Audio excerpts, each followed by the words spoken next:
Hi everybody. Welcome to week 7. You're over halfway done, which makes this kind of exciting but also a little daunting. I know when you can see those final exams in sight, it can be a little crazy. So just relax for now. You're a few weeks away from that. But I did want to talk to you about this week's case studies. So case study 4, as you click through this, you'll find your document and questions as usual.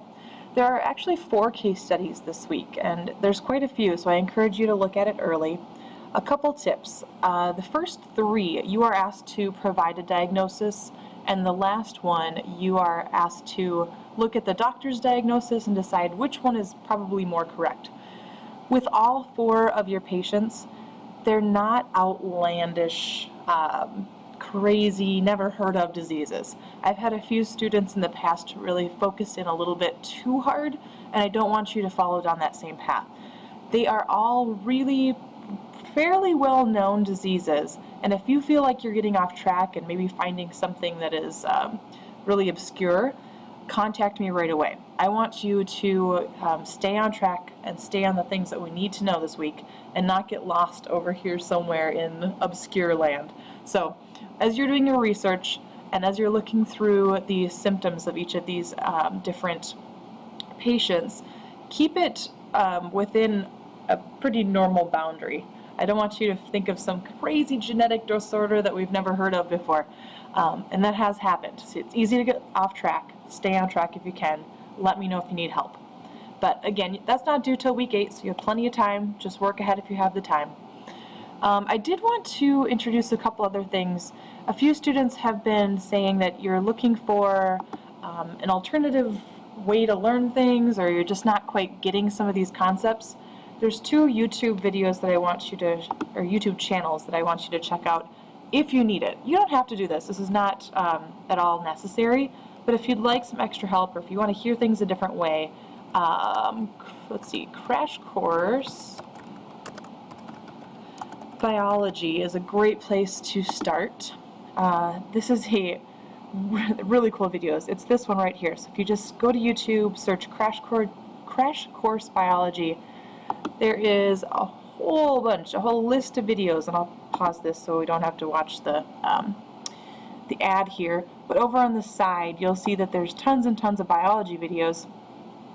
But if you look through them specifically, or if you search specifically for a certain type or a certain kind of process, here's one that would apply to us, animal cells or membranes and transport.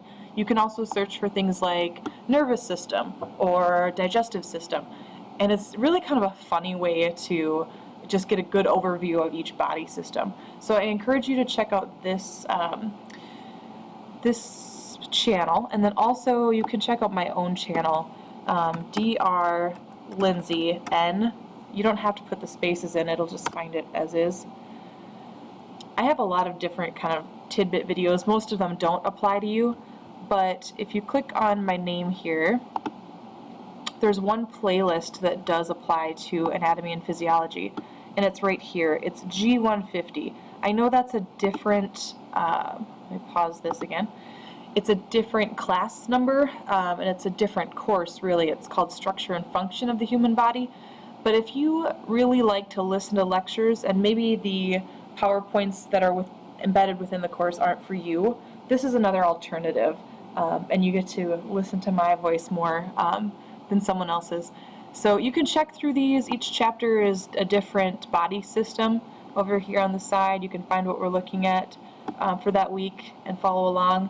But this is, again, completely optional. I know a lot of you like to have different ways of learning, or just need to hear it a different way. So these are options. Don't feel like you have to.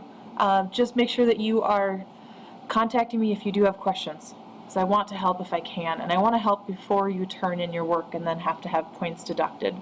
So let me know if you need anything.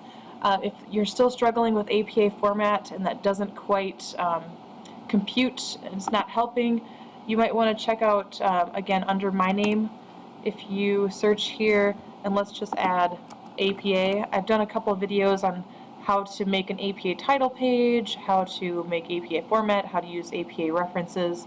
So if you need help with APA and you're constantly losing those points, check that out. That will help immensely.